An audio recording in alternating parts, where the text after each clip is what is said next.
पहले की बहुत खुजली उनको ज्यादा है। खुजली सीओ संबल जो मौजूदा असमौली के सीओ हैं, अतिरिक्त प्रभार है उनके पास संबल का। संबल के सीओ छुट्टी पर गए हुए हैं, क्या नाम मुझे, कुलदीप सिंह। तो खुजली उनको ज्यादा है। एक संवैधानिक पद पे बैठा हुआ एक आदमी, उसको संवैधानिक तरीके से बात करनी चाहिए। वो एक ऑफिसर है और सामने तुम्हारे कौन लोग बैठे हुए, बुद्धिजीवी मुसलमान, उनको दानिश्वर तबका बैठा हुआ है।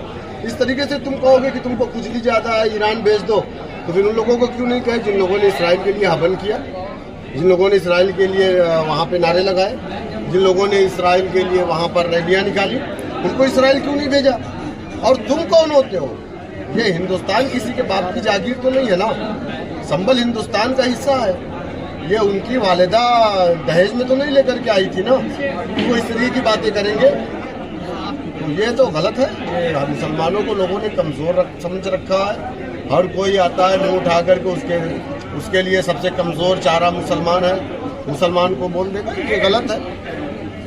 कोई प्रोटेस्ट वगैरह करेगा? ये प्रोटेस्ट क्या है इसमें? हम देखिए, हमको जो बोलना था हमने बोल दिया, हमने जवाब दे दिया। सबसे पहला रिएक्शन मजलिस इत्तेहादुल मुस्लिमीन ने दिया, हमारे लीडर ने दिया, मैंने दिया है। और इस किस्म से जब भी मामलात आते हैं मुसलमानों के खिलाफ हम बोलते हैं। और हमने तो हमारी पार्टी ने खास करके पीस कमेटी का बहिष्कार कर दिया। हम किसी भी पीस कमेटी की मीटिंगों में नहीं जाएगी हमारी पार्टी, न हमारी पार्टी का नुमाइंदा। और मैं उत्तर प्रदेश के तमाम बुद्धिजीवी मुसलमानों से आग्रह करूँगा और मैं सेकुलर हिंदुओं से भी कहूँगा कि पुलिस वाले जो पीस कमेटी के नाम पे बैठकें करते हैं, बुलाते हैं आपको, आप इस बैठक का बहिष्कार करिए। ये बुला करके लोगों को जलील करते हैं, बेइज्जत करते हैं। इनको किसने राइट दिया किसी को जलील करने, किसी को बेइज्जत करने का? ये अपनी औकात को इनको याद रखना चाहिए। ये हमारे सर्वेंट हैं, न कि हम इनके सर्वेंट हैं। हमारे टैक्स के पैसे से इनको सैलरी मिलती है। इस तरीके की भाषा का प्रयोग करना उचित नहीं। गैस की किल्लत है? बिल्कुल है, बिल्कुल है साहब। देखिए, गैस की भी किल्लत है, डीजल की भी किल्लत है। इस बात से अगर कोई इनकार कर रहा है तो उससे बड़ा झूठा कोई नहीं है। आप देख लीजिए, लोग लाइन में लगे, लेकिन लाइन बीजेपी गवर्नमेंट को बहुत ही उसके लिए शुभ होती है। 2016 में लाइन लगी थी नोटबंदी के टाइम पे, 2017 में 300 प्लस सीट लेकर के आई। 2019 में कोविड में लोग बम्बई से, दिल्ली से लाइन में लग करके पैदल आए और 2019 भी उनके लिए बेहतर रहा, 22 भी बेहतर रहा।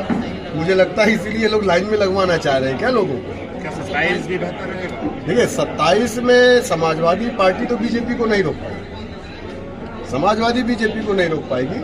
अगर हमारा गठबंधन बहुजन समाज पार्टी से होता है तो, जैसा कि हम चाहते हैं, तो उत्तर प्रदेश में हम समाजवादी तो आएगी नहीं, बीजेपी को हम पूरी तरीके से उखाड़ देंगे। आप चाह रहे हैं क्या बहुजन समाजवादी पार्टी की ये चाहते? देखिए, हम बीएसपी के जो कैडर हैं, बीएसपी के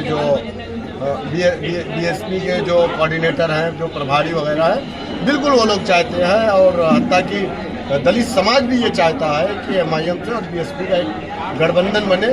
यही एक नेचुरल गठबंधन होगा। 20 और 20 40 होता है, हम बीजेपी को उखाड़ देंगे। क्या किसी और पार्टियों से आया है गठबंधन का ऑफर?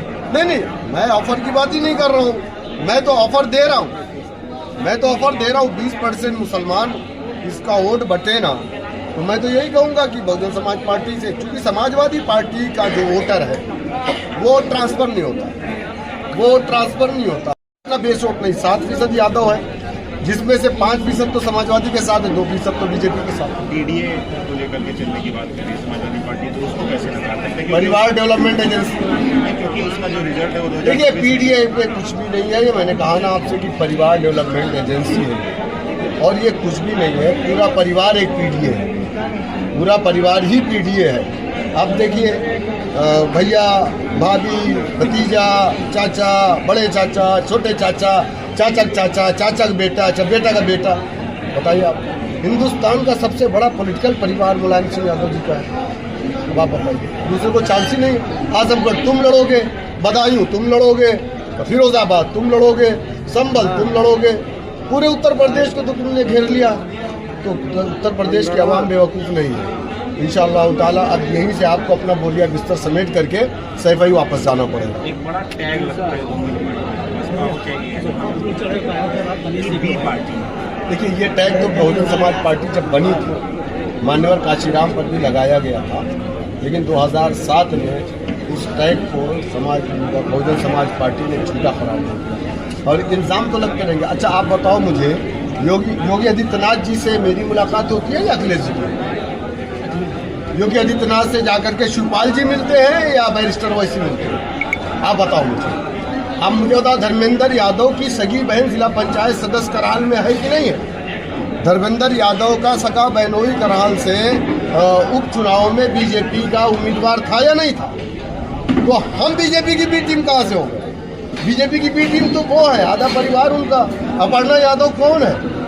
प्रतीक यादव कौन है और कहाँ है, किस पार्टी में है? तो आप इस बात से अंदाजा लगा सकते हैं, सोफे में उतर जाओ, तो आप इस बात से अंदाजा लगा सकते हैं आधा परिवार तो उनका बीजेपी में है, वो हम पर इल्ज़ाम लगा रहे हैं। तो इस तरीके के इल्ज़ाम तो लगते रहेंगे, इससे हमको कोई फर्क पड़ने वाला नहीं।